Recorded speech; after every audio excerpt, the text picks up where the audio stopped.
ไม่สุงค่ะเมื่อในเป็นวันที่13เดือนธันวาคมที่6ปี2026ในตอนแรกข่าวใส่หมอหอมมีข่าว2ตอนที่มาเปิ้นเผาค่ะตอนที่1ค่ะมีนางก่อนหนึ่งดอกมานั่งแน่รายใจแหน่โคของเงินคำเฮิรนเยว่าสังว่าเฮ็ดจังได๋อำเพิงสังโจรเนี่ยก็มาถึงเฮิรนเลยค่ะข่าวเงาเที่ยงตอนหนึ่งค่ะตั้งฝ่ายภูมิพลพรเขาลงปืนตีกดทัดแห่งการไหนอ่อนตั้งเปิ้นได้ที่ก็เฮาคำมาถ่อมด้วยข่าวโคได้อ่อนตั้งไหน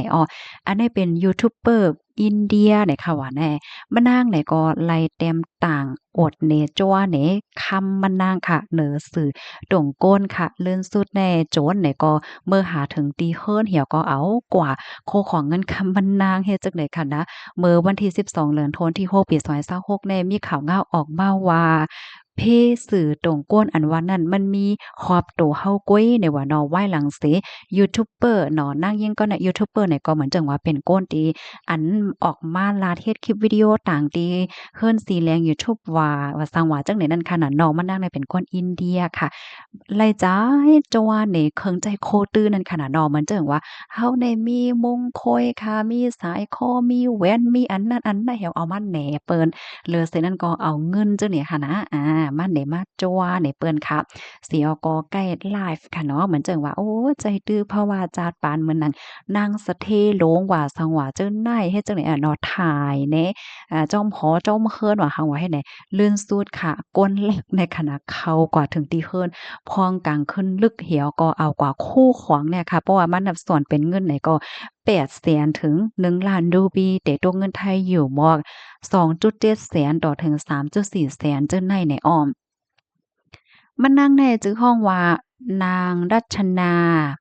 กูจาเป็นยูทูบเบอร์ค่ะอยู่ไว้ดีเจเมืองมัธยประเทศเมืองอินเดียเนี่ยเขามีคนติดตามช่องยูทูบมาในหมอก100,000ก่อจังเนี่ยค่ะถูกย่าก้นหลักเนี่ยเข้ากว่าที่ในเฮิรนหลักเอากว่าค้ำเคิงเฮ็ดหาเงินโฮมป้าถึงตั้งกินตั้งยำในหอในเฮิรนอันไรที่เขาคันเลยก็เอากว่าจังเนี่ยค่ะนะก้นหลักในกว่ากันเนี่ยเจ้า2โมงค่ะนะ เมื่อวันที่6เดือนธันวาคมที่ป่นมานั่นจำหนังข้าวย่ำในปืนตีเมื่อพ่วงตีก้นในหนาหอต่อเฮิรนในนอนรับฝันดีอยู่เฮ็ดไหนค่ะเผอว่าเขาตื่นมาเย้าในฮู้ตัวว่ามีก้นลักเขาเฮิรนเนี่ยก็ซัมบ่มี4โมงเย้านั่นน่ะเนาะก้นลักเนี่ยก็ซัมบ่ก็มีตีหลายตั้งหลายเย้าเฮ็ดจังได๋ฮาวอะนะเผอว่ามาด้วยโคของมันหายว่าสังว่าเฮ็ดจังได๋เหี่ยวก็ฮีบแนตสิโฟนหาญาติพี่น้องว่าหังว่าเฮ็ดจังได๋มาหามาจอยมาเปิดพักโตปัน จื้อเขาในย่างปลายหญ้าอันก้นหลักในขณะขังอยู่ในคลองพาลูกก่อนเฮ็ดจังได๋นะเหมือนจังว่าในคลองนอนไหนค่ะเปิ้นก็ก้นหลักนั่นก็คัดซอตั้งดอกมันเปียเฮ็ดจังเนี้ยค่ะมันจังออกคลองค่ะก็เลยย้อนตั้งจอยที่ญาติพี่น้องให้แหน่เนาะเผอว่ามาด้วยในกองถ่ายซีทีวีหิมห้อม เฮิรนเขานั่นนะก็ครบทบหันโพจ่ายก่อนหนึ่งค่ะต้มซบต้มหังแหเอาไม่ยาวเนี่ยค่ะนะอีกองไทย CCTV เนี่ยอย่าไปให้เปิ้นหันมันเฮ็ดจังเนี้ยอืมมันก็คือว่ากองไทย CCTV นั้นมีดีหลายเนาะนะคือเปิ้นเด็มหันหน้าหันตามันว่าเฮ็ดแหน่เนาะก็คาล่ำว่าก้นลักเนี่ยค่ะนะไล่ไล่ก้านเขาไล่ล้อมเขาที่ในเฮิรนเขาเสียวก็ตาเตมันลักมาเอาเนี่ยก็เรียบมีลองวางแผนไว้ลงนาเหย้าจังไหนนี่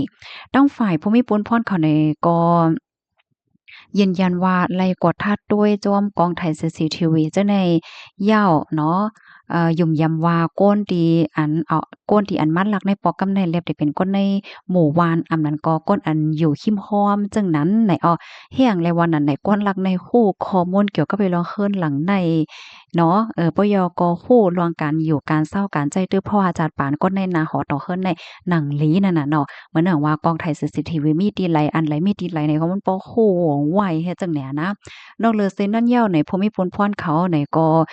แต่ด้วยป้าคลิปวิดีโอ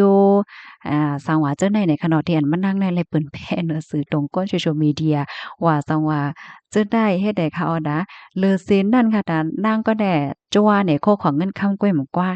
กล้าค่ะเนาะมานางเนี่ยก็อะโลให้ถ่ายคลิปวิดีโอค่ะแหน่เปิดในเฮิรนเฮาแหน่พักตูมีตีในขาในแหวนแหน่ขาในไว้ไหนค่ะเหมือนจังว่าโชว์เฮิรนเฮ็ดจังเนี้ยกูก็ โคมป้าถึงเอาค่ำแลเงินจั่งใดตั้งนำตั้งหลายม่านแหน่ตินากองไถจั่งใดคะยิงเนาะลองเฮ็ดตั้งซาวจั่งใดเอาค่ะเนาะมันก็เฮ็ดให้คนรักเขานั้นได้ฮู้ว่าเฮิรนเขาได้มีจอกแลจึงไหลพองตั้งในเฮิรนเขาได้มีอิหยังพองให้ในนั้นน่ะเนาะจั่งไรมาลักในปอกกำไนว่าเฮ็ดจั่งใดเหยาค่ะข้อมูลตอนนี้ค่ะเลยเบิ่งอิงเอามาดี NDTV และดั้งข่าวสดต่างวัยในค่ะเนาะ ทอมข่าวเงาโหเนี่ยก็เลยตอนสวนตั้งนำตั้งหลายคณะมานจื้อในกอเตและใจไทยเนาะพี่น้องค่ะจ่องย้ำหาหน้าไทยในเฮิรนน่ะเนาะเฮิรนเฮาในเป็นนี้เป็นได้ค่ะอโลยเกี่ยวนะให้ไหนก้อยกะว่าจักหนังว่าค่ะเนาะก้นตีอันเปิ้นต้วยเฮาค่ะได้ก้นฮักเขาก็มีก้นอันเปิ้นอำฮักก็มีว่าซังว่าจั่งได้ให้ไหนนั่นน่ะเนาะอ๋อค่ะกำในเฮามาถ่อมด้วยข่าวเงาเทียงโหนึ่งค่ะผู้มีปนพรเขาลงปืนตีกดทาดเฮียงการอันจ้อมเปิงในค่ะมื้อวันที่12เหดือนธันวาคมที่6ปี2026เนี่ยค่ะมีข่าวง่าวออกมาว่าอยู่ดีผู้ค้านป่าข้องการลงฝ่ายปลีกจาจึงเมืองไทยค่ะก็เลยติดตามด้วยค่ะเนาะลวงอันภูมิพลพรเขากดทาดเฮียงการยานเมืองเนาะก้นอันรวมเหตุการณ์รวยมันโจ้มเปิงว่าตีกาดสีมุมเมืองเจดอนปทุมธานีไว้หลังเสและฮับตึงลาดว่ามีกวนหลวมเหตุการณ์โดยดีไรฮับขว้างตั้งนำตั้งหลายในอันพอมีปนพ่อนเขาเลยลงปืนตีกดทัดในก็ครบโทษผ่านแห่งการก้นเมืองโคมตุ้มก้นเมืองแคมโบเดียและก้นเมืองลาวโคมเยาก็เป็น23ก่อค่ะเจ้าเขาเข้ามาตีในเมืองไทยรวยดีจ้อมเปิงมีไว้ขว้างเหตุการณ์และเหตุการณ์อันเจ้าเก่ามีส่วนไรเฮ็ดในปยก็มีลองยืดเอาป้าโลดเคิง15ลำเนี่ยค่ะโลดเคิงตีอันมีวัดไหวมีไหวมีป้าย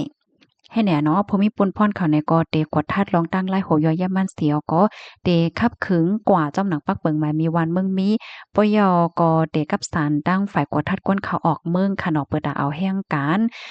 อันจ้อมเปิงในส่งออกปอกขึ้นเมืองกว่าว่าจังไหนค่ะข้อมูลตอนในคาลิเปิงอิงเอามาที่ห้องการข่าวช่องเจ็ดต่างไว้ในค่ะยินจงพี่น้องค่ะกูก็ที่รับถอมปันแห้งค่ะถอมคอไหลตอนไหลแตกเลี่ยงแหละจังไหนเนาะพี่น้องเฮาเขาไหนต้องถามมาไหลนั้นเพิ่มเติมข้อมูลบ้านไหลเนี่ยค่ะยินจมอย่านำค่ะเหมยสูงค่ะ